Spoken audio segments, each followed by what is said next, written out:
buriya ababyeyi Imana ibaduhera umugisha. Ababyeyi ni abantu bagendera mu marangamutima. Iyo bazi ikintu Imana yavuze ku bana, bahora barwana intambara kugira ngo hatagira akabacika. Rero umudamu Rebeka yaragiye ngo atwite, Imana yaramubwiye ngo nubwo abana ufite bagiye kuvuka ufitemo babiri mu nda, ngari kumutoye azategeka umukuru, kandi nzamuha umugisha, nzamukomeza.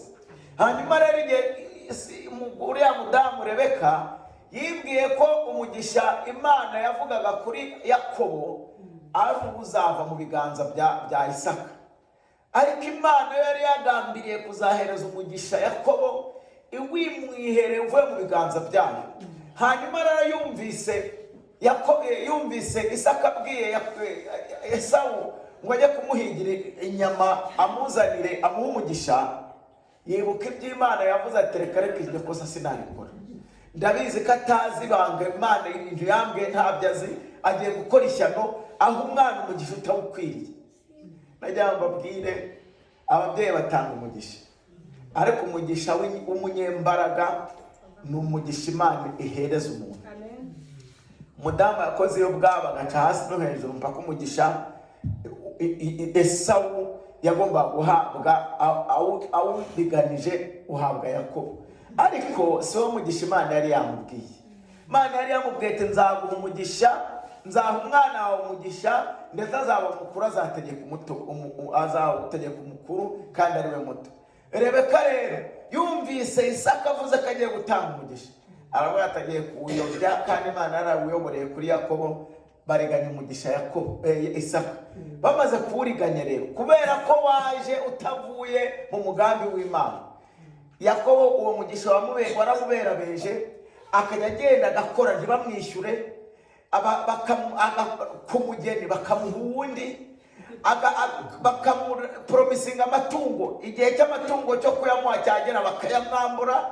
Yakobo ahura n'ibyago, umugisha umuviramo akaga, umuviramo amakuba, kugeza ubwo yafashe umwanzuro ati rero ibi ngiye kubivamo, ngomba kujya gushaka Imana kareba ikintu yankorera.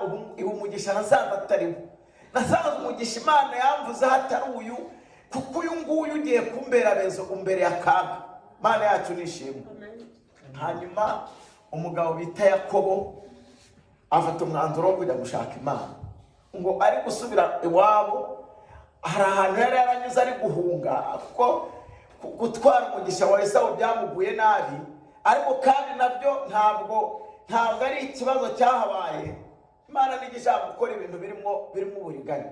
Imana nigishaka gukora ibintu biri mu nzira nziza, umuntu atazicuza, umuntu atazabanga kuti byagenze gutya. Yakobo yari umuntu uzi guteka agasosi keza. Noneho Esawu nawe ari umuhigi. Umunsi umwe agiye guhiga rero ataha nta kintu azanye. Ageze mu rugo asanga hahiye udushyimbo, ahita akora joki, abwira Yakobo ati wampaye ku dushyimbo. Yakobo nawe ati shase ko wowe uri imfura, ejo bundi baraje baguhundagazaho imigisha yo muri uru rugo bayikwihere, uba ari wowe uyijyana, none uransaba iby'ibishyimbo. Aravuga ati iyo migisha se yazangeraho gute, inzara inyishe ihere udushyimbo niri, iby'imigisha ubyihorera. Aravuga ati rero niba ushaka ko nguha udushyimbo twanjye, twumvikane neza, unsinyire ahangaha yuko umugisha wagomba kuzahabwa n'ababyeyi aribyo uzawuhabwa, utwo dushyimbo ndatuguha rwose nta kibazo. Arabatizanaho sinya nkwereke nihere udushyimbo ibyo by'imigisha uzatwara. Hanyuma rero abicira inyeri, birangira bibaye impamo. Arangije ngo Esawu ise akimara kumutangariza ko umugisha Yakobo awutwaye, ngo yaramubwiye nta kantu na gato kasigaye, ati habe nakumuti. Ntabwo washakisha ngo urebe ko nta n'akantu na kamwe kaje, ntabe namba yawutwaye, tinunyuguje, nta kintu gisigaye na kimwe, nta kabuza uzaba umugaragu wa mwene so, nta kintu na kimwe unasigaranye. Imana yacu tugirire neza. Nta kose Imana ifite ku mugisha yahaye Yakobo ikawima Esawu ubwiwe yarawigurishije, awugurisha azi ko ari imikino, ariko ngo yaje kurira. Hari ibintu tujya dukora ngo reka mbikore ngo nzihanejwe. Hari igihe usi bitazagukundira. Yakobo yari azi ko ari imikino, ariko ako gasinyatire yakubiseho ku dushyimbo yariye, yifuje ko yakaba ataragashyizeho akirushwa n'inzara y'umunsi umwe. Hari igihe unanirwa kwihangana amasaha, ukazicuza iminsi yo kubaho kwawe yose. Imana yacu nishimwe. Umunota umwe wakwihanganira, hari igihe ukunanira ukazawicuza imyaka y'ubuzima bwawe bwose. Niyo mpamvu mukangurira ngo ntuzakore icyaha kugira ngo uronke ironko ry'umunsi umwe, uzahebe uzapfupfe nk'umukiranutsi. Imana yacu nishimwe. Kuko hari igihe icyo kintu kigiye gucumuza, kiri burangirane n'uwo munsi nawe ukarangirana nacyo, kandi n'ubugingo ukabubura. Imana yacu iturinde. Uyu munsi rero tugiye kumva ijambo ry'Imana. Turasoma ijambo ry'Imana riri mu Byakozwe n'Intumwa, niho tuza kuganira cyane. Hanyuma ijambo turi buze kuganira cyane no kuvuga ko ubutumwa bwiza aribwo mbaraga zacu zitanyeganyezwa. Amen. Niba hari ibintu bikomeye ku isi, ni ubutumwa bwiza. Amen. Ibintu byose uzi dutunze, ibintu byose uzi twagezeho, byavuye mu butumwa bwiza. Haleluya. Ubutumwa bwiza nibwo buduhagarika tugahagarara aho abantu batabonaga ko twagahagaze. Ubu butumwa bwiza niyo mpamvu no gupfa tuzabupfiramo, ntituzareka kubuvuga. Imana yacu nishimwe. Ubutumwa bwiza nibwo bwonyine buduha guhagarara ahantu tutakagombye guhagarara. Ubutumwa bwiza nibwo buduhereza guhagarara n'abantu tutagombye guhagararana nabo. Ubutumwa bwiza nibwo buduha icyubahiro tudafite, tudahawe n'amashuri. Ubutumwa bwiza nibwo mbaraga zacu. Imana yacu nishimwe. Kandi ubutumwa bwiza nicyo kintu cya mbere kirwanwa ku isi yose, guhera bugitangira kugeza na n'uyu munsi. Ubutumwa bwiza bwararwanyijwe, ariko nagira ngo mbatangarize ko uko imbaraga zakoze zirwanya ubutumwa bwiza byarangiye zitabushoboye, kuko nta kizabunesha. Imana yacu nishimwe. Ni naryo jambo rya nyuma abantu bazifuza kuba barawumvise. Abatarabwumvise, abatarabuhaye agaciro, nicyo kintu cya mbere bazicuza mu buzima bwabo bwose. Imana yacu nishimwe cyane. Ariko ababwakiriye bakabufatisha amaboko yose, nicyo kintu cya mbere bazanezererwa, bakavuga ngo niba hari umwanzuro mwiza twafashe mu buzima, ni uwo kwakira ubutumwa bwiza bwa Yesu Kristo. Imana yacu nishimwe. Ibi mbivuga nk'amatangazo, ariko hari umunsi tuzabireba bitakiri amatangazo, ari reality. Imana yacu nishimwe. Umuntu uzi ubwenge, umuntu ufite ibitekerezo bitarwaye, akwiriye gufata ubutumwa bwiza n'amaboko yombi uko ari abiri, kubera yuko bizatinda, ariko mu kintu kitazahera ni umusaruro w'ubutumwa bwiza. Ushize twaganiriye tuvuga ko tudakwiye kugira ubwoba, ahubwo dukwiye gukomeza kwizera. Tureba uburyo Yayiro bamubwiye ngo umugisha nari mfite uragiye, hari umuntu utwaye, kandi bamuhatangarije ko n'umwana yaraje gusabira kuvurwa yapfuye. Yesu aramubwira ngo humura, wigira ubwoba, ahubwo komeza wizere. Nawe ndakubwiye uyu munsi ngo ntugire ubwoba, ukomeze wizere. Ibyo Imana yavuze ni ukuri kandi bizanasohora.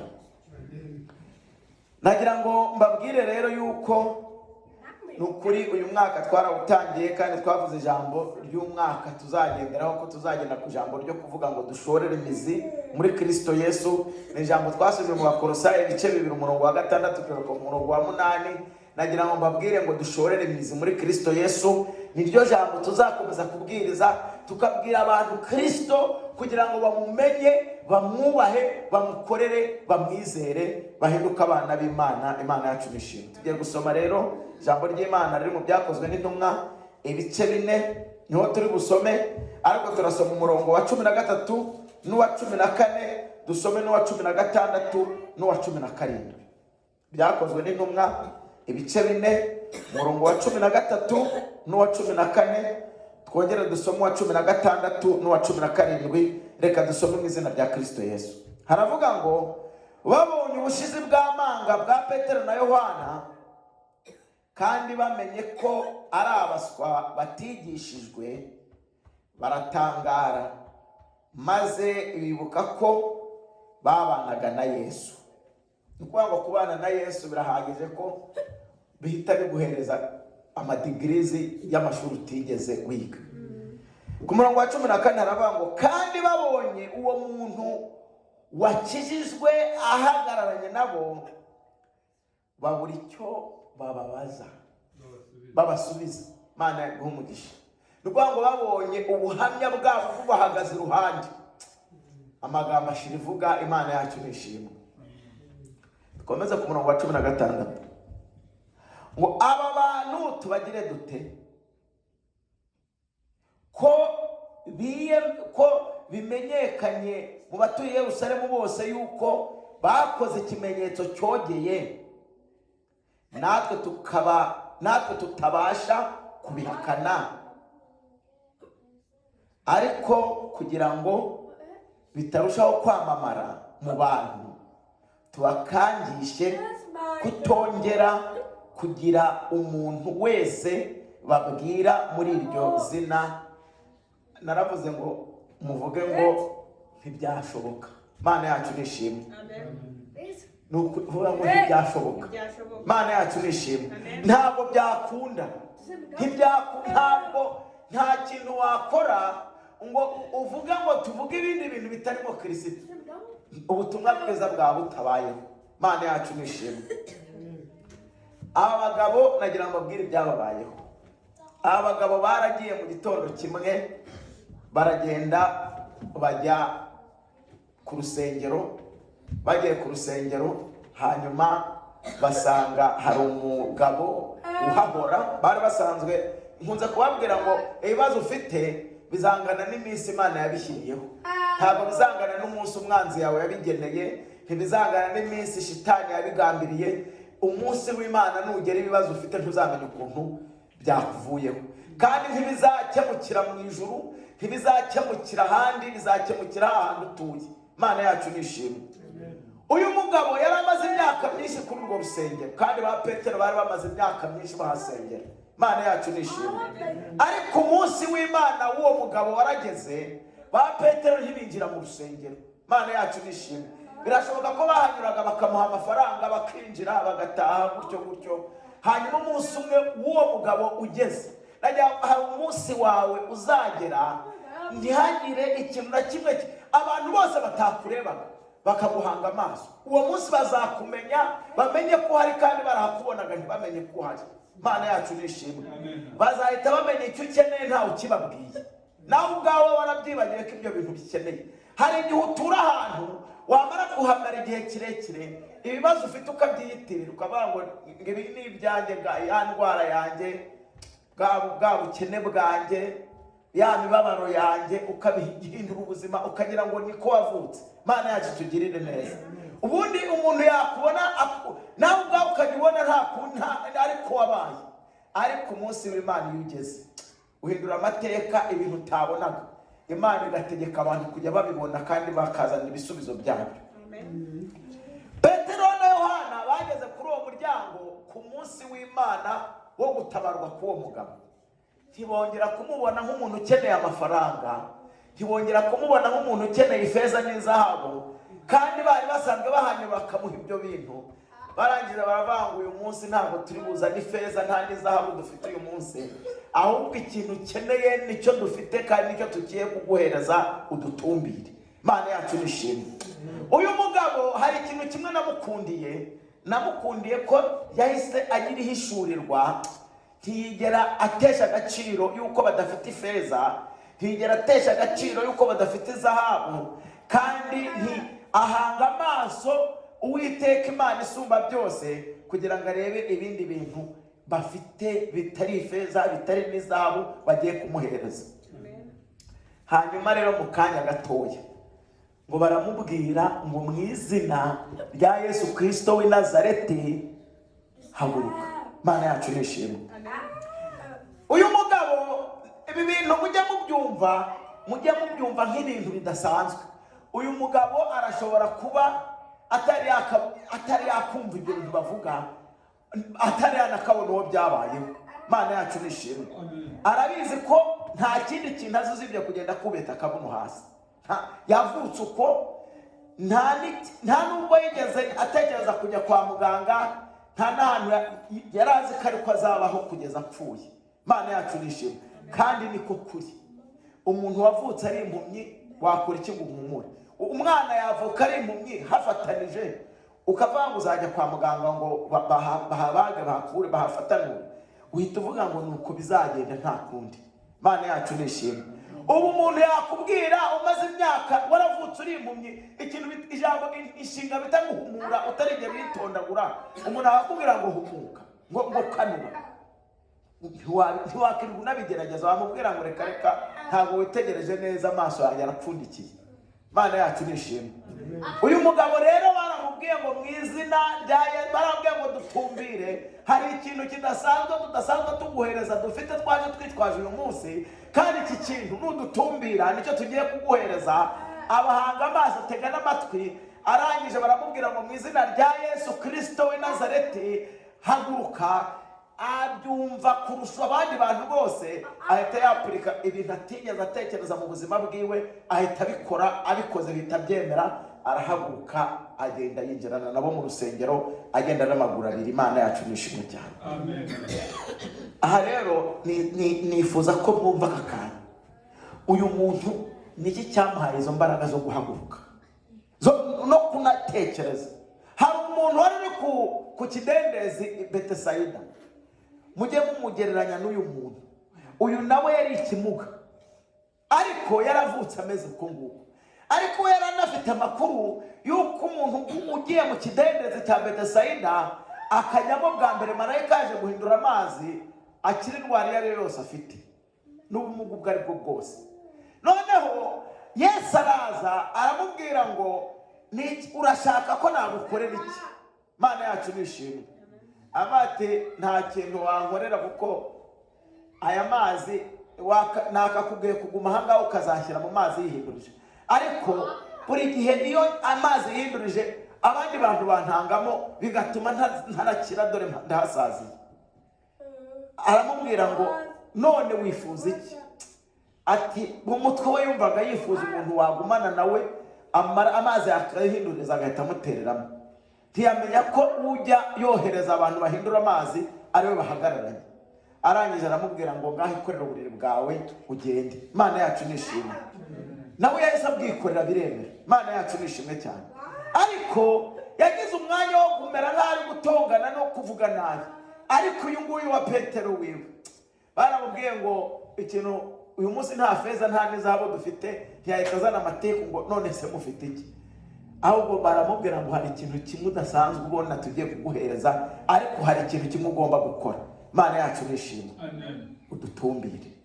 Imana yacu nishimwe. Ni ukuri ntabwo Imana igusaba ibintu bikomeye.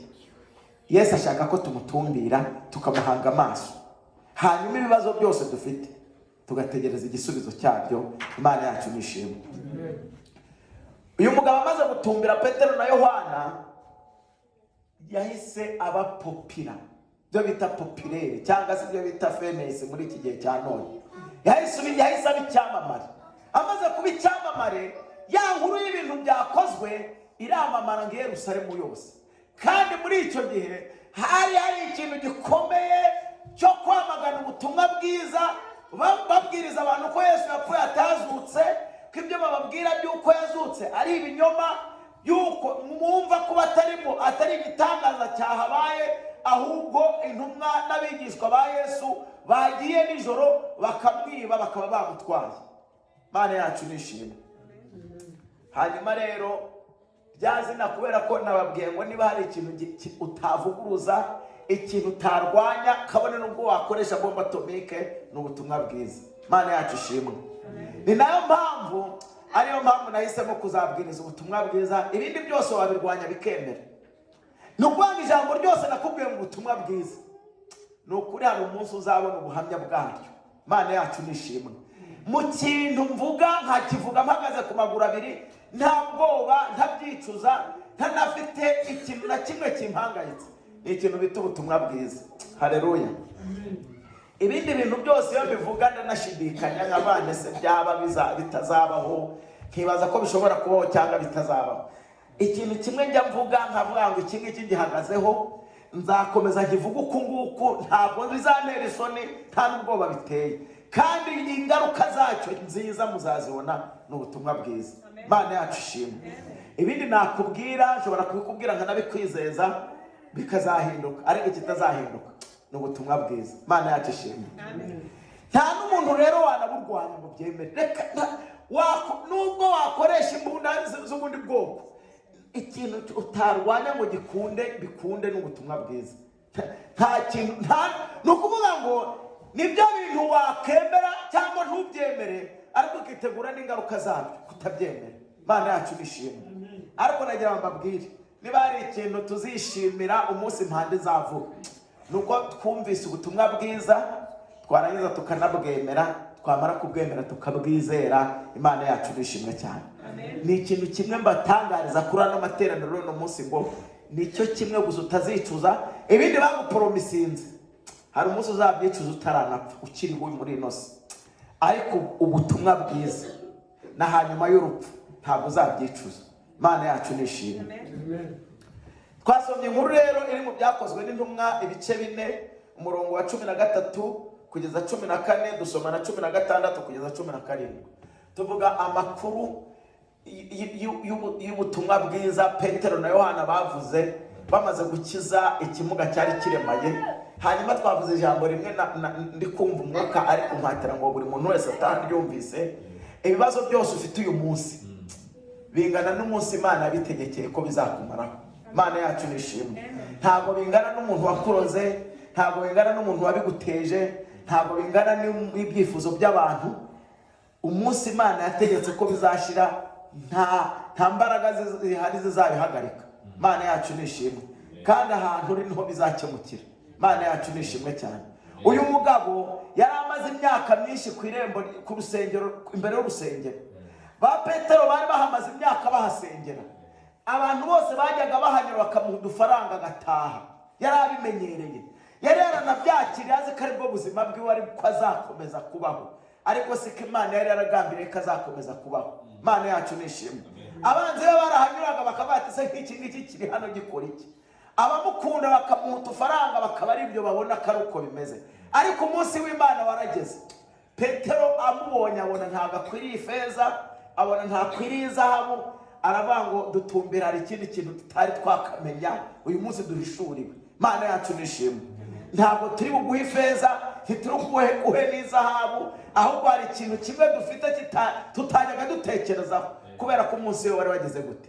Wari wageze. Ibibazo ufite bingana n'umunsi Imana yagambiriye ko bizakemukira. Imana yacu nishimwe.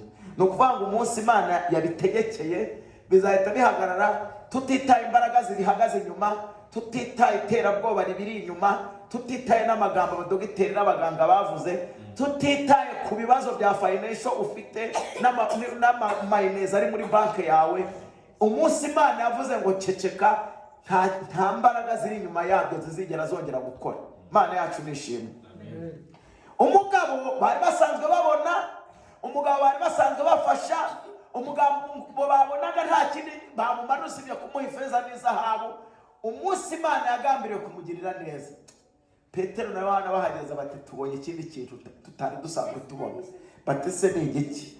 Bati dutumbire, kuko uyu munsi ntabwo turi buguha ifeza, ntabwo turi buguha izahabu, ahubwo hari ikindi kintu tubonye dufite tugomba kuguhereza kuri uno munsi wa none.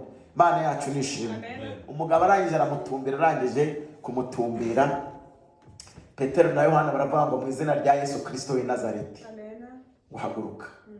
Ahagurutse bihita byemera, yinjira nabo mu rusengero. Hanyuma kubera ko bari bakoresheje izina itemewe muri icyo gihe, Imana yacu nishimwe. Ngo noneho kandi bamaze kubikora, no kwanga ibintu Imana ikoze, nta mbaraga zo kubicecekesha ziba zigihari. Imana yacu nishimwe. No kubanga umunsi Imana izakugirira neza, bizamenyekana ku isi ko ari Imana ibikoze. Imana yacu nishimwe. Bimaze kumenyekana rero ngo abantu bose bari barabwiye ko Yesu yapfuye, bamenya ko Yesu agihari ari no gukora ibitangaza. Imana yacu nishimwe. Bahita bibuka ko yazuye Lazaro akiriho, bibuka ko yahumuye impumyi, bibuka ko yahatambukishije ibirema, barangira bati kuba ikirema gihagurutse Yesu aracyahari koko. Mana yacu nishimwe kuko babivuze bakoresheje izina rya Yesu kandi batubwira ko Yesu akiriho agendana nabo. Kuba ikimuga gihagurutse wa Yesu ntabwo yaheze, arahari koko. Bari barababwiye ko Yesu bamushyinguye, bamaze kumushyingura abigishwa baraza baramwiba ko Yesu yapfuye, ibyo kuzuka nta byabayeho. Petero rero akoresha rya zina rirakora, abantu bahita bibuka yuko koko nta wundi wabashije guhagurutsa ikirema ni Yesu wenyine. Petero bamaze imyaka babana nawe ntibarabona ahagurutsa n'inkoko. Barabati ubwo bakoresheje rya zina rikaba rikoze. Yesu uko bamutubwira n'ukuri aracyahari. Mana yacu nishimwe ngo biramamara ahantu hose. Bimaze kwamamara noneho ngo bantu b'abapinzani bahora bashaka ko tutahaguruka, bahora bashaka ko tutamenya ukuri, bahora bashaka kutwicaza ngo ntiduhaguruke, bahita batangira intambara yo kurwanya bwa butumwa bwiza, bahakana ko Yesu nta kintu yakora, ko yapfuye, adakiriho, adakwiye no gutekerezwa nk'umuntu wo kwizerwa. Mana yacu nishimwe. Ariko ngo hari ikintu gikomeye babonye, ngo babonye ikintu badashobora kurwanya ngo byemere. Mana yacu nishimwe. Babonye ubuhamya bw'umuntu wari ikimuga none ahagaze ku maguru yiwe, kandi bazi ko nta wundi ufite ubuhamya bwo gukora ibyo bintu ari Kristo wenyine. Mana yacu nishimwe. Barabati none turabwira ko Kristo atazutse gute bahagararanye n'umuntu wahagurutse akahagarara ku maguru abiri, bakoresheje izina ry'uwo mwami, bari guhamya ko uwo mwami ari we wabikoze. Mana yacu nishimwe. Kandi uwo mwami twe dufite umushinga wo kubwira abantu ko yapfuye nta bikorwa gifite. None ntabwo bari kure y'ibihamya. Ubuhamya n'ibihamya bihagaze iruhande rwabo. Turabigenza gute? Mana yacu nishimwe. Jambo twasomye ryavuze ngo kandi babonye uwo muntu wakijijwe ahagararanye nabo babura icyo gusubiza. Mana yacu nishimwe. Babate turaza kuvuga ngo ikirere ko Yesu adakora, turaza kuvuga ngo iki ko Yesu adahari, turaza kuvuga gute ko Yesu atazutse. Barabaterekaza tubonye kandi gatekerezo. Mana yacu nishimwe. Ku murongo wa 16 ngo baravuze ni bice bine nyine byo mu byakozwe n'intumwa, baravuze ngo aba bantu tubagire dute ko bimenyekanye mu batuye Yerusalemu bose yuko bakoze ibimenyetso, ikimenyetso cyogeye natwe tubasha kubihakana.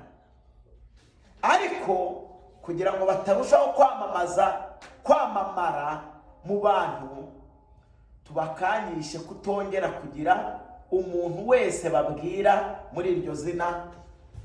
Naravuze ngo ntibyashoboka, ahubwo twareka kuvuga ibindi bintu tukavuga iryo zina ryonyine. Imana yacu nishimwe.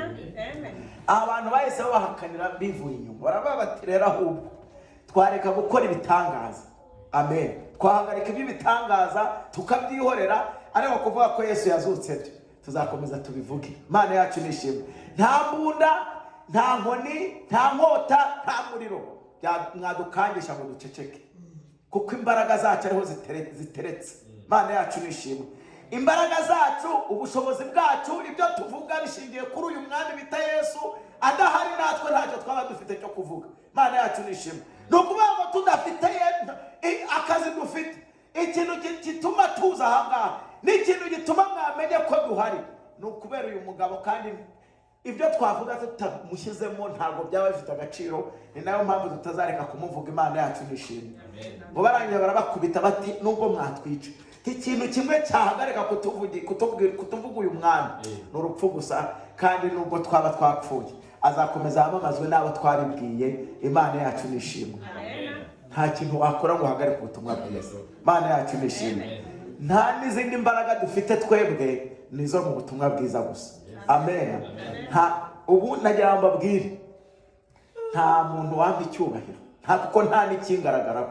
Imana yacu nishimwe. Nta mashuri, nta mafaranga, nta butware nagenda ndatira abantu bwampesha icyubahiro, ariko kuvuga Yesu byarakimpesheje, kandi nta wakinkuraho. Nta mahitamo ufite, navuze Yesu ugomba kukimpa nta kundi. Imana yacu nishimwe. Kubera yuko ntabwo ari icyo nsaba, ariko kubera ko Yesu aba muri gihe yubahitse nta kindi wakora usibye kumwubahiriza. Imana yacu nishimwe cyane. Uyu mugabo rero kumuvuga biduhesha ishema. Niyo mpamvu nababwiye ngo ibindi byose nzabire. Hari umuntu wigeze kumbwira, arambwira ati mwene data bakora inama, baraterana, bamaze guterana bakora inama bati twagira ngo tukubwire rero mwene data, dore umaze kuba mwarimu, none rero ikintu ukwiriye gukora nuko ugomba guhagarika kuririmbira Imana, ukajya wicara mu materaniro ugahinura karuvati ukayirengera neza, ubundi ukajya ukora amashyi umaze gutya. Ndababwira nti ahubwo ubwo bwarimu mwabwihorera akomeza akaririmbira Imana yonyine. Imana yacu nishimwe cyane. Ndababwira nti ikintu kimwe nzi neza kivuga ubutumwa kurusha amagambo ni ukuririmbira Imana. Ibindi byose byo kwitwa mwarimu, kwitwa bishop, pastor n'ibindi byose, ibyo ni ibintu biciriritse, ariko nzaririmbira Imana yonyine. Mu ijuru tuzakomeza kuririmba. Ibindi bintu byose ntabwo bizaba bigifite agaciro, ariko kuririmbira Imana yanjye ndabikunda cyane. Imana yacu nishimwe. Wankura mu bindi ariko kuyiririmbira ntiwabinkuramo. Ubutumwa bwiza nyamvuga ndi kuririmba burumvikana cyane kandi buranezeza. Imana yacu nicyo kintu ninjoyinga.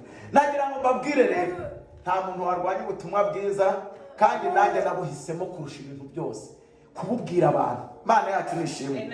Niyo mubwiye umwe wenyine akabwumva, ndatanga komanga mu gatuza nishimwe mwami hari umuntu wabwumvise. Petero baramubwiye bati muzajye mubivuga ariko mudashyizemo Yesu. Arabata ahubwo tuzareka kuvuga ibindi tujye tuvuga Yesu wenyine. Imana yacu nishimwe cyane. Nanjye ndagira ngo matangarize ngo ubutumwa butarimo Yesu ntibwitwa bwiza, bwitwa inkuru n'ibitangazamakuru. Ariko iyo hajemo Yesu wita buba bwiza, kuko nta kindi kintu cyiza nk'ubutumwa bwiza. Imana yacu nishimwe. Ubutumwa bundi baguhereza bakubwira ko ari bwiza ukabyemera, ariko hari n'igihe ushobora gusanga atari bwiza. Imana yacu nishimwe. Ariko iyo mvuzemo Yesu, nubwo utabwita bwiza buba ari bwiza. Imana yacu nishimwe. Nubwo utabwemera buba bwemewe. Aba nabo baravuze bati turabihakana gute? Twavuga gute byogeye kandi bifite ibimenyetso. Ni ibintu bitari amagambo gusa. Imana yacu nishimwe. Hari umuntu umugaye wavutse ameze gutyo, ntabwo bahagaze nka Petero ngo bamukize. Imana yacu nishimwe. Nta nubwo bahagaze bavuze Yohana ngo akire. Nta n'ikindi kintu ntibavuze na Herode kandi ariwe mwami wacu, ahubwo bavuze mu izina rya Yesu Kristo. Imana yacu nishimwe. None kubera ko iryo zina ryo ryamukijije bikaba bimaze kwamamara, turaza kubuza abantu gute kubivuga? Vuga ngo ntibyakunda. Imana yacu nishimwe. Barangije rero baravuga ati none icyo dukwiye gukora, kuko byamaze kwamamara, tubabwire ngo ntibazasubire kubikora. Ibyabaye ntibazasubire kubivuga. Baravuga ati byabaye kandi nabyo bizakomeza kubaho. Imana yacu nishimwe. Tuzareka kuvuga ibindi, ariko Yesu we tuzakomeza tumuvuge, kuko nizo mbaraga zacu. Imana yacu nishimwe. Iyo twavuze Yesu, reka nze mbabwire ahantu bituruka. Reka dusube muri Luka, mwumva ahantu imbaraga z'ubutumwa zituruka. Imana yacu nishimwe. Ni amagambo Yesu yabwiye abigishwa be n'intumwa ziwe. Biri muri Luka ibice 21 umurongo wa 15. Reka ngo turebe aho bya bintu bituruka. Imana yacu nishimwe. Luka ibice 21 ubutumwa bwiza bwa Yesu Kristo ko bwanditswe na Luka ibice 21 umurongo wa 15 wonyine. Tujye kureba impamvu ibyo bintu ari uko bihagaze. Nta n'imbaraga zabirwanya ngo bikundi. Imana yacu nishimwe. Muri Luka ubutumwa bwiza bwa Yesu ko bwanditswe na Luka ibice 21 umurongo wa 15 haravuga ngo kuko nzabaha ururimi rw'ubwenge. Mubanze mwibuka ba bantu, niba mwasomye neza ku bice 10 ku murongo wa 13 byakozwe n'intumwa, hari ahantu hari ijambo ryavuze ngo aba bantu nabaswa, ntibize, nta mashuri bafite. Ubu bwenge babukuye hehe? Imana yacu nishimwe. Kandi abantu nabaswa, ntibize, nta n'icyubahiro bakagombye kugira. Imana yacu nishimwe. Nuko muri make background yabo yose ni ibintu n'ibisharagati n'ibizu by'ibyatsi, n'abagore batambara imyenda myiza, n'abana batagiye ku mashuri, inkomoko zabo, imiryango yabo, bisekuruza byabo n'abakene. Ibintu banize. None abo bwenge babukuye hehe? Ndaravuga ati ntabwo muzi aho bwaturutse. Babanga bagendanaga nande na Yesu Kristo. Imana yacu nishimwe. No kuvuga ngo iyo wamaze kugendana na Kristo Yesu ukamwizera uhita ufite degrees. Ntuvuga iyo uri kuvuga ntabwo bongera batangazwa n'ukuntu batakuza uri mu ishuri, bagatangazwa n'uburyo batigeze bakubona no muri ofisi, ariko uri kuvuga ibintu bisobanutse. Imana yacu nishimwe. Uri kuvuga ibintu abantu bose bifuza kumva, uri kuvuga ibintu Yerusalemu bose bagahurura, abakomeye n'aboroheje barahira babango nta handi byava ni kuri wa muntu bagendanaga nawe. Imana yacu nishimwe. Reka ndababwira impamvu bikora gutyo. Imana yacu niyo mpamvu yakunze mbivuga ndi confident, numva nta bwoba mfite kandi ntazanabyicuza. Nta kintu wakora ngo mpindure ukundi. Imana yacu nishimwe. Kandi mu bantu bazakena sindimwo, ibyo narabisezereye. Kandi nubwo nakena ntabwo nzabura ubugingo. Imana yacu nishimwe. Hari ibintu utanyambura, ni ubugingo kuko ntibubitswe ahangaha. Ubugingo bwanjye ntibutuye mu mufuka wanjye, ntibutuye muri banke, ntibunatuye mu nzu wanjye. Niyo waza ukayitwika ntabwo uba ubutwitse. Imana yacu nishimwe. Niyo wanyica ntabwo buba bupfuye. Imana yacu nishimwe. Uyu mugabo, abagabo rero ubutumwa bwiza bwa Yesu Kristo muri bwanditswe na Luka 20:15 harabango ngo kuko nzabaha ururimi rw'ubwenge ngo ibyo abanzi banyu bose batazabasha kuvuguruza cyangwa ngo batsinde. Imana yacu nishimwe. No mpamvu ibyo mvuga nta wabirwanya ngo bishobore. Reka Imana yacu nishimwe. Ubu hari abantu batangiye intambara yo kurwanya ubutumwa bwiza tuvuga aha ngaha turi. Imana yacu nishimwe. Bararwanya ngo ibi bisenyuke, bakora intambara bakoresheje n'abantu benshi ngo ibi bizasenyuka, ariko ntibyakunda. Nagira ngo mbatangarize n'uzabyumva akaba afite ako gashinga ko kubirwanya, mubwire ngo ntibizakunda. Imana yacu nishimwe. Bashobora kurwanya mu ikampani bakanyirukanisha muri JBS nkasohoka nkagenda, bashobora kundwanya bakanyirukana mu nzu bakansohora bakanjyana, useye ko nabyo bitaborohera, ariko icyo mvuga cyo umurimo w'Imana ntiwawurwanya ngo bikunde. Imana yacu nishimwe. Ishobora kuba nciriritse nta n'imbaraga n'ibitsi inyuma, ariko Yesu wenyine uhagarariye umurimo wiwe arahagije. Imana yacu nishimwe. Kandi noneho hari ikintu yavuze utarwanya ngo cyemere. Yahaye abantu bamuvugira bose iri sezerano dusomye hano. Imana yacu nishimwe.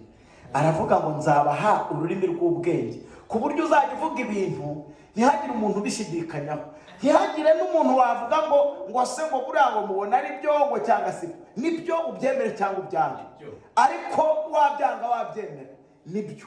Imana yacu nishimwe. Wabyanga wabyemera, ariko ibyo nkubwiye byo ni ukuri. Imana nishimwe. Yesu yarazutse ariho kandi akorera muri twebwe. Abamwizera twese ntituzakorwa n'isoni. Dufite ubugingo butabitswe mu isi, ntibubitswe muri Amerika muri White House, ntibubitswe kwa Putine, ntibubitswe hehe, bubitswe mu biganza by'umwami wacu Yesu Kristo. Niyo mpamvu waturwanya ukadukubita hasi tukagwa, ariko ubugingo bwacu buhora buhagaze, nta n'uwabukura mu biganza bya Yesu. Imana yacu ishimwe. Umurimo w'Imana rero, ijambo ry'Imana avanga itorero ry'Imana ryubatse ku rutare. Imana yacu nishimwe. Ngo amarembo y'ikuzimu ntago azagira gute, ngo ntago azarishobora. Imana yacu nishimwe. Ni ukuvuga ngo rero iyo uri kurwanya umurimo w'Imana dukora, uburiho wirwanya wenyine, ni nko gutema ishami wicayeho, uburi buhirimane naryo nta kabuza. Imana yacu nishimwe. Ariko ikitazahirima ni umurimo w'Imana. Uzahirima usigare n'abawukora bahagaze bwuma na busumari. Imana yacu nishimwe cyane. Impamvu ni iyihe rero? Yesu wenyine yaravuze ngo nzabaha ururimi rw'ubwenge ku buryo muzajya muvuga ibintu murabaswa, bakajya bashaka aho mwabikuye bakahabura, ubundi bakabibutsa ngo nta handi babikuye ni kuri Yesu, niwe bajyaga bagendana nawe. Imana yacu nishimye. Nta handi babikuye, mu miryango yabo nta background bafite, mu miryango yabo n'amashuri ntayo, ariko bo bagendanye ni Yesu. Niyo mpamvu bavuga ibintu bigize gute bisobanutse utagisha impaka. Imana yacu nishimwe. Ni Yesu wabiduhaye, kandi uwo mugabo aranabirinda, nta mbunda yabidukuramwo. Imana yacu nishimwe cyane. Haleluya. Arangije arababwira ngo ibyo abanzi banyu bose batabasha kuvuguruza cyangwa ngo batsinde. No ngo nta mwanzi ubu sinzi niba banahari unyanga nkunze kubwira abantu umuntu ufite umuntu ushaka amahoro, ushaka no kurama no kugubwa neza, akwiriye kudukunda abishaka cyangwa atabishaka, akihatiriza kudukunda kugira ngo abeho. Imana yacu nishimye. Akwiye kwihatiriza kudukunda kugira ngo abeho. Nta kindi kintu kindi kiri aho ngaho, ntacyo tumutwaye, ntituzamurwanya, ntituzagira ute. Ariko wumva Satani akubwiye ngo rwanya umurimo w'Imana bari gukora, uzamubwire ngo ntabwo twawunesha. Cyo ni kimwe. Hanyuma ikindi, bafite n'ijambo babwiwe na Kristo rivuga ngo nta mwanzi wabasha kuvuguruza ibyo bavuga cyangwa ngo abirwanye. Imana yacu nishimye. Ibyo byavuzwe n'umwami tuvugira, kandi ari more powerful. Ni ukuvuga ngo afite imbaraga ziri hejuru z'abakomeye bose. Imana yacu nishimye. Niyo mpamvu iyo tubivuga ntabwo dutinya abo tubibwira, ahubwo turavuga ngo nibyo, mwabyemera mutabyemera niko bimeze. Imana yacu nishimye. Ubutumwa bwiza tuvuga abantu bakabona ni ibintu bisanzwe, hari umunsi bazamenya ko bidasanzwe. Imana yacu nishimye. Akababaro njyagira rero ni iki? Nuko kuri uwo munsi nta mahitamo, nta mahirwe uzaba ufite yo kubihindura ukundi. Uko wabyizeye niko bizakubera. Imana yacu nishimye. Niyo mpamvu mbwira ubutumwa bwiza abantu ngo mubwizere uko mbabwiye, mwakiriye umwami Yesu, mumwizere nubwo mutari kubibona, ariko muzabibona. Hari umunsi muzabibona. Imana yacu nishimwe. Ndabwira abantu ngo nta kintu bitwaye kwizera Kristo, ariko bifite icyo bitwaye kuba utaramwizeye. Ubundi imperuka nigera ukifuza kumwizera bitagishobotse. Imana yacu nishimwe. Ibi bintu mbabwira, haleluya, ni ibintu bidashidikanywaho, tudakekeranya. Ntabwo ari ibintu ndi kwiga kuvuga, nta nubwo ndi gushaka kumenyekana. Imana yacu nishimwe. Ndi kubabwira ibintu nyabyo, ibintu by'ukuri, ibintu tuzabonera ibyabona kuri urya munsi. Nta yandi njya mbwira abantu, umunsi impande izavuga, nta muntu uzavuga ngo genda bizi ko nzarimbuka ngo sindi buzuke ngo uburane n'urupfu. Oya, ubuzima uzazuka nta kabuza.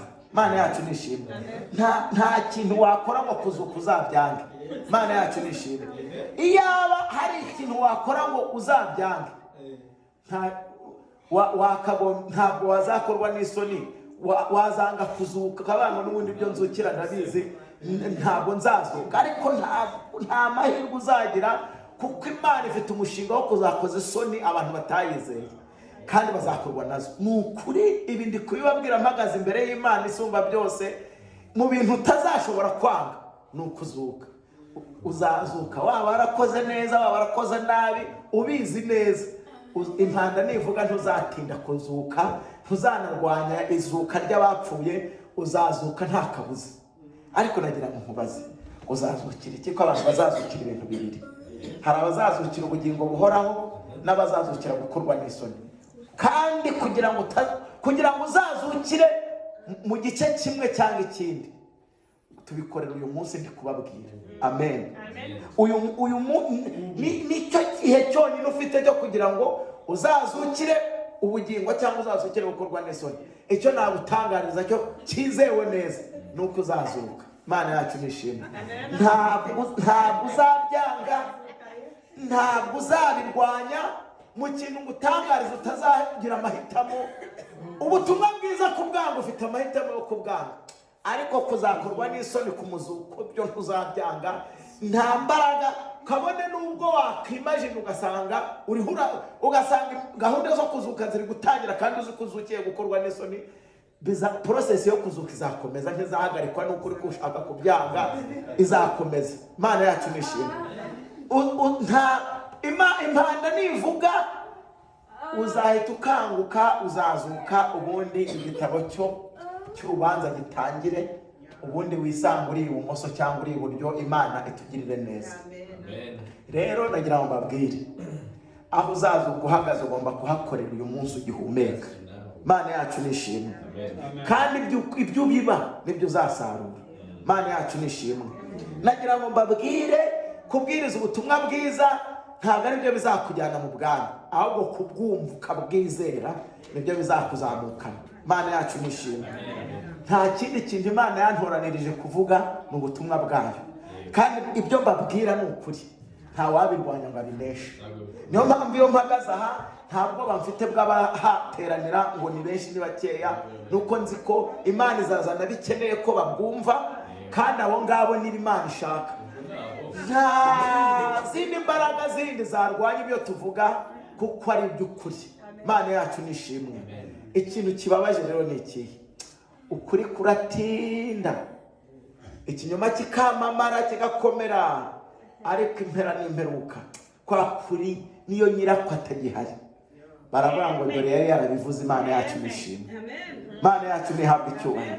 Icyiza rero cy'ukuri tuvuga nuko nyirako we, twe tukuvuga dushobora kutazasohora ngo bikubeho tugihari twebwe, ariko nyiri kubihagararira azaba ahari.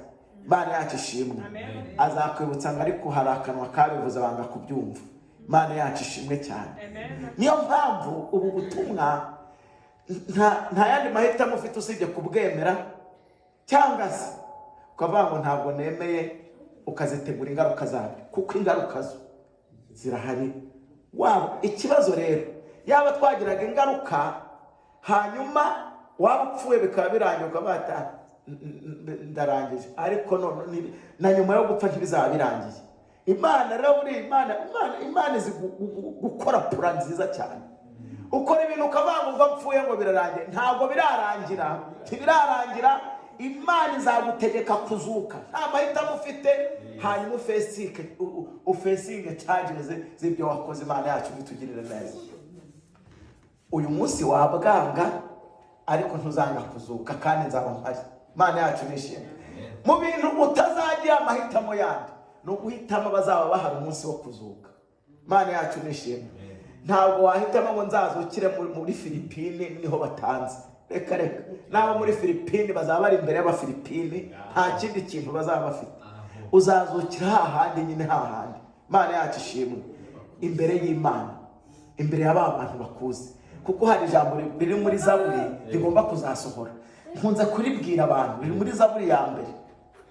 Riravuga ngo nicyo gituma abanyabyaha bazatsindwa ku munsi w'amateka. Imana yacu nishimwe. Inkozi z'ibibi ngo zizatsindwa ku munsi w'amateka, ngo abanyabyaha nabo bazatsindirwa mu materaniro y'abakiranutsi. Imana yacu nishimwe. Ni ukuvuga ngo nta yandi ni ukuvuga ngo nuzuka tuzaba turi kumwe. Imana yacu nishimwe. Nta hantu uzampungira. Nushaka uzazukire mu Butaliyani, uzajya kubona ubone nanjye ndahari. Imana yacu nishimwe. Kuko Imana umushinga ifite niyo kugukoreza isoni mu materaniro y'abakiranutsi. Ahantu uzaba uhagaze hose wazutse nzaba mpari. Nta mahitamo uzagira, ntuzabihindura ngo uvuge ngo ariko ngo Mana ngo nubwo nzahanwa ntuzambabarire ngo sinzongere kubonana na Korodoya. Tuzabonana nta kabuza. Imana yacu nishimwe. Nta mahitamo ufite, nta n'ikindi wabirenzaho. Imana yacu nishimwe. Nzaba mpari rero ikibazo gihari, uzaba uri iburyo, uzaba uri ibumoso. Imana yacu nishimwe. Kugira ngo ujye iburyo, ushobora kuba uri ibumoso uyu munsi, ariko haracyari amahirwe yo guhindukiza ukajya iburyo. Imana yacu nishimwe. Ariko ku munsi w'impanda, aho uzapfura niho uzakomeza guhagarara. N'ubu utarapfa rero, n'umva impanda ivuze, aho uzaba uhagaze niho uzaguma. Imana yacu turinde kuzaba turi ibumoso. Hanyuma rero ijambo kandi nagira ngo mbabwire ibi ngibi, ibintu nababwiye byose niba warabyibagiwe cyangwa se ukaba utarabyemeye, ibyo ugomba gushyiraho akadomo ni uko ku munsi w'imperuka kuzuka tuzazuka twese. Hanyuma nababwiye ngo abantu bavutse ubwa kabiri tuzapfa rimwe, tuzuke tutongera gupfa. Imana yacu ishimwe. Ariko abatizera Kristo batavutse ubwa kabiri bazapfa rimwe, bongere bazuke tuzukire natwe cyarimwe, ariko bongere bagire gute? Bongere bapfe. Imana yacu nishimwe. Ibi mbabwira ntabwo nkeneye kubikwemeza, ariko nzakubwira ngo nari narabikubwiye. Imana yacu nishimwe. umuntu wavutse ubwa kabiri azapfa rimwe ntazongera gupfa. Imana yacu nishimwe, kuko ikintu twemera cyose twese tuzazuka, abakoze ibyaha n'abakiranutsi twese tuzazuka. Hanyuma ariko tuzaba twarapfuye rimwe twese kuri uwo munsi. Imana yacu nishimwe, tuzuke twese dusubirane ubuzima bwacu. Kandi nagira ngo mbabwire nyine nkuko nababwiye, abantu bakuzi uzababona kuri uwo munsi, kuko Imana ishobora kugukoreza isoni ahantu batakuzi. Ugomba gukorera isoni mu bantu bakuzi, bagakubona baturiya ni Korode turamuzi neza. Imana yacu nihabwe icyubahiro. Hanyuma nurangiza hahite habaho gupfa ubwa kabiri. Imana yacu nitugirire neza. Abavutse rimwe rero, Imana yacu nishimwe, kuri uwo munsi bazapfa. Ariko abavutse ubwa kabiri, kuri uwo munsi ntabwo tuzapfa. Imana ishimwe. Kare Njani ikibazo nibazaho kenshi. Iki kibazo uvuga yuko upfuye utihanye lazima ari uko. Kandi nyine ndabona umwe no ku matelefone nabo batubesha. Nabo batazihana uriya muriro mbona kuri YouTube ari wo bazaza bari kuzahabwa. Ariko none ko bavuga ngo bari gusengera abantu bagasaba imbabazi n'ibiki. So izo mbabazi abapasiteri baba basabira umuntu wapfuye. Ntabwo Imana izumva. Reka mpita ngusubiza byihuse. Ikibazo gihari, reka mbabazi. Iyo mutekereza Imana, mwitekereza nk'Imana y'injiji. Icyo ni kimwe. Icya kabiri, iyo mutekereza Imana, mutekereza nk'iza kimanza igenekereza. Oya, noneho reka nze nkubaze rero. Waragenzuye ubaza abo bantu basabirwa izo misani cyangwa se izo mbabazi bazisabirwa n'abandi? Icyo ni ikindi. Hanyuma uwapfuye utarabonye wazimusabiye bizagenda gute? Nk'ubu nyine wowe warapfuye ntiwabona umuntu uzigusabira, cyangwa ni warapfa abantu batagukunda bavuga bati twabona gipfuye. Nubwo abantu bose basenga, rega ikintu mugomba gutandukanya kwizera Kristo no gusenga. Wenze mbabwire, ntabwo tuzajya ubundi najya mbabwire ikintu kimwe. Ntabwo mu ijuru tuzahajyanwa nuko dukiranutse. Imana yacu nishimwe. Tuzahajyanwa nuko twizeye Kristo. Ko buriya nta muntu ukiranuka atizera Kristo. Ijambo ry'Imana rivuga ngo umuntu utizera ntiyabasha kunezeza Imana. Ikintu cya mbere duheraho kugira ngo tugere ku rwego rwo kunezeza Imana ni ukwizera ijambo ry'Imana. Ubu butumwa ndi kubabwira, ukizera ko ibi bintu ndi kukubwira ari ukuri kandi ukazategereza kubibona. Ntabwo rero kandi ijambo ryo kwizerwa ni Kristo. Imana yacu nishimwe. Kristo niwe ijambo tubwiriza, ni nawe wari mu isi n'ijuru, ni nawe ibintu byose by'agakiza biturukaho. Ni ukuvuga ngo kumwizera rero nibwo bugingo. Imana yacu nishimwe. Iyo wamaze kumwizera, umwuka wera w'Imana araza agatura muri wowe. Hanyuma rero umuntu uri mu mwuka w'Imana ntakora ibyaha. Imana yacu nishimwe. Hanyuma rero mbabwire rero ngo none gucumura bituruka hehe? Umuntu ashobora gucumura ariko mukiranutse ntashobora gukora icyaha. Gukora icyaha ni ukugira gute? Gukora icyaha Yesu yarabisobanuye. Kuko mwebwe ibyo mwita icyaha ntabwo ari ibyo Imana yita icyaha. Icyaha kiri imbere y'uko wowe ibyo abantu babonye byabayeho. Imana yacu ishimwe. Yaravuze ngo barababwiye ngo umuntu nasambana ngazaba agize gute ngo mutera amabuye mu mwice. Yesu arangira arababwira ngo ahubwo nureba umugore wa mwene se akamwifuza abangana neza n'umuntu wagize gute wasambanye. Nubwanga icyaha ni igihe kirero, ni bya bintu ugambirira mu mutima wawe. Imana yacu nishimwe. Bya bintu ugambirira mu mutima wawe nicyo cyaha. Ubundi icyaha ntabwo ari bimwe wakoze. Bimwe wakoze buriya washohoje icyaha. Imana yacu nishimwe. Noneho rero umukiranutsi abeshwaho no kwizera. Kwizera no kugira gute? Ni ukumenya ko ikintu bita icyaha mu buzima bwawe kidafite inzira yo kwinjiramo. Imana yacu nishimwe. Hanyuma ngo se ntukore ibyaha. Sinkora ibyaha, ushobora kukigwamo. Ugwa mu cyaha gihe ki? Ushobora kubyuka mu gitondo no kujya gusenga nkaba nkoze agisida ngonze umuntu. Imana yacu nishimwe. Namara kumugonga akabasohotse mu modoka vuba na bwangu akankubisa urushyi. Yankubita urushyi naye nkaba mukubisa urundi. Hanyuma tukaba turacakiranye turarwanya. Hanyuma nyuma y'ibyo ngibyo bati uriya mugabo ko arwanya kandi tumuze kari pasiteri. Mva mu rugo gahunda yo kurwana ntayo nari mfite. Imana yacu nishimwe.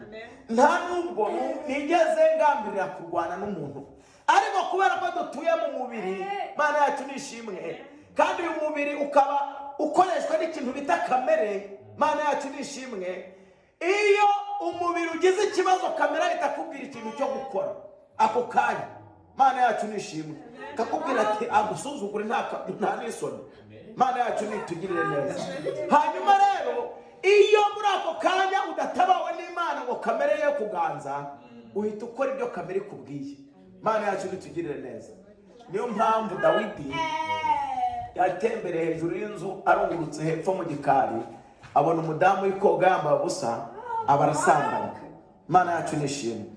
Hanyuma Dawidi bamaze kumubwira ibyaha yakoze, ajya gupfukama imbere y'Imana yisaba imbabazi.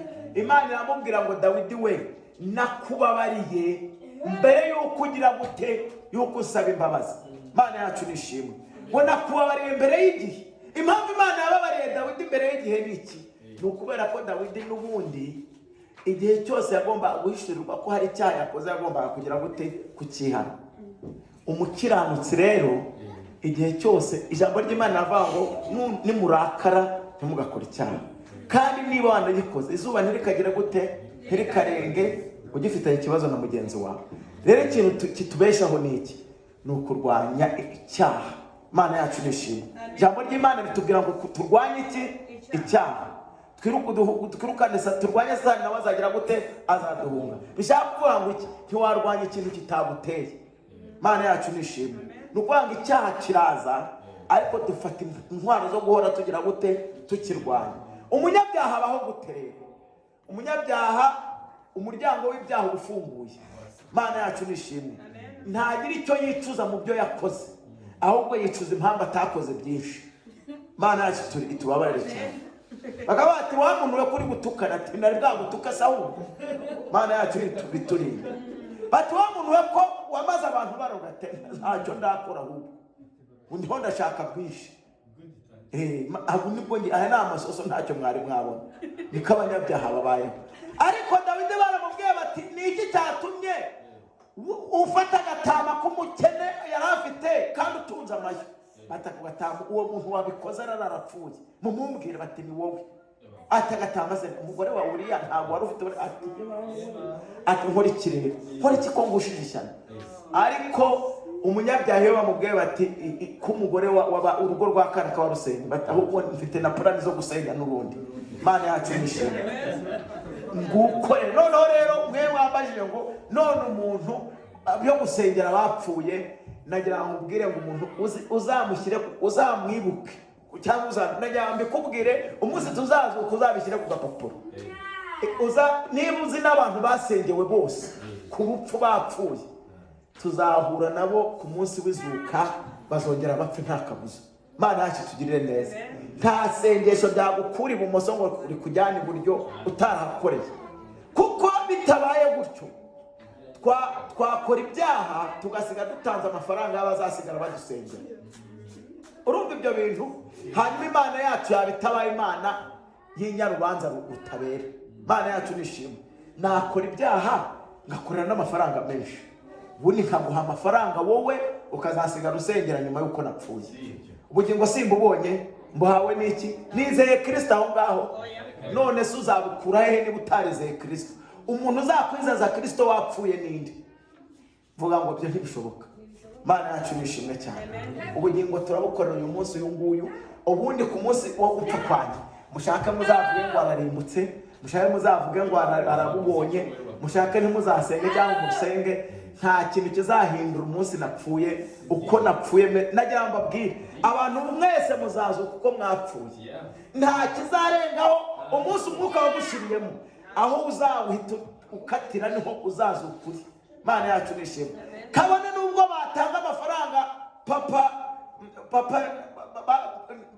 ababyeyi banjye ni abagatulika, mfite bashiki banjye bafite imyumvire imeze gutyo, baramusengeye na n'ubu baracyayatanga amafaranga kwa padiri ngo bamusengere, ariko nayo mbabwire Imana izambabarire nzasange umunsi yapfaga yari yaragiye mu buryo bw'Imana. Nicyo cyonyine navuga. Naho amafaranga najya kwirirwa ntanga ngo bamusengere, ni ukuri nabanyapfushije ubusa. Birutwa nuko nafashijwe ukiriho nkamubwira nti nyabuna va mu byaha ajya ashaka Kristo, naho wapfuye ni ukuri nta kizahinduka. Aho ahagaze ni hari, aho yagiye ari ni hari. Reka dusoze amateraniro yacu. Nagira ngo mbabwire rero, ubutumwa tuvuga nibwo buturinda. Bana yacu nishimye. Ubutumwa tuvuga nibwo budukomeza, kandi nta buryo nta mbaraga wakoresha ngo ubuneshe. Mana yacu nishimye. Rero bene data, nagira ngo mbabwire ngo ubutumwa bwiza ntiwabuvuguruza, ubutumwa bwiza ntiwaburwanya. Uyu murimo dukora uyu nguyu ntabwo wahagurukira kurwanya ngo ubeho. Mana yacu niturinde. Ni ukuvuga ngo umuntu urwanya umurimo w'Imana uwo ari we wese, kabone n'ubwo wakorerwa mu gisharagati cyangwa ukorerwa mu muhanda muri street, imbaraga zose zizahagurukira kuwurwanya zizakorwa n'isoni. Mana yacu nishimwe. Icyiza gikenewe abantu twese dukwiye gukora ni uguhaguruka tugashyigikira abavuga ubutumwa bwiza. Amen. Tukabashyigikira kuko tuzi neza yuko niyo nzira. Umuntu wese udashyigikiye ubutumwa bwiza azakorwa n'isoni. Yesu nagaruka. Ibi byo ndabibijeje kandi muzabibona. Ikintu mutazabona ntabwo nakirwa nkibabwira, ariko ikintu muzabona cyo, kandi ibi mbahamanije n'umwuka w'Imana isumba byose, umunsi wo kuzuka tuzaba turi kumwe. Ntaho muzacikira, nanjye ntaho nzabacikira. Aho nzaba mpagaze nta kintu nzakora ngo mbumvishe ko atariho ndi. Aya muzabibona ko ndi iburyo cyangwa ndi ibumoso. Ntabwo bizahinduka ngo mujye mubibona ukundi. Oya, ubutumwa nabwirije nimba narabubwirije abandi ntarabwizeye, aho nzaba ndi sinzakurwa n'amaso azaba ari kundeba, sinzakurwa n'ibyubahiro napfuye mfite umunsi nari ndi ku isi, sinzakurwa n'abantu tuhagararanye. Nta kintu kizahahu. Aho nzaba mpagaze niho nzaba ndi, kandi aho nzaba ndi nzaba ndi ahantu hanyaho h'imirimo nakoze. Imana yacu nishimye. Tugiye guhaguruka dusenga Imana.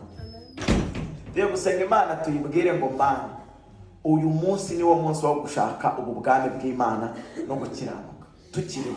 Hanyuma y'ubu buzima tuzarokorwa nuko twarangije urugendo turi kumwe na Kristo. Mana yacu nishimwe. Aba bagabo bagiye kubagirira nabi, bibaza ubwenge aho babukuye, bibuka ko bagendanye na Kristo. Twabonye ko Kristo yababwiye ngo abanzi banyu bose ntibazabona ikintu bakora ngo bavuguruze ibyo muvuga, n'ibyo bazarwanya ntibazabinesha. Yesu rero adusaba ngo dukizwe. Ni ukuri mbabwire, ibintu wakora byose hanze ya Kristo bizakugiraho ingaruka. Mana yacu nishimwe. Tukiriho kandi nagira ngo mbabwire ikintu cyo kugenda mutwaye n'uyu munsi nanone, nuko ibyaha ukora wihishe ntabwo uzapfa bitagiye ku mugaragaro. Ni ukuri kose ntushobora kuzapfa ibyaha ukora bitagiye ku mugaragaro. Byanze bikunze umunsi wawe nugera, Imana izabanza iparika ahantu nabibona, kandi ku munsi wo kuzuka bizaza bikometse ku gahanga. Mana yacu turinde. Tugiye gusenga rero. Uyu munsi twakimuka tukava iburyo, ibumoso tukajya iburyo. Uyu munsi twakimuka tukava mu byaha tukajya mu gukiranuka. Uyu munsi twakimuka tugashaka Imana tukayizera tukanayibona. Reka dusenge. Mana yacu nziza, Mana ikiranuka isumba byose, twumvise ijambo ryawe.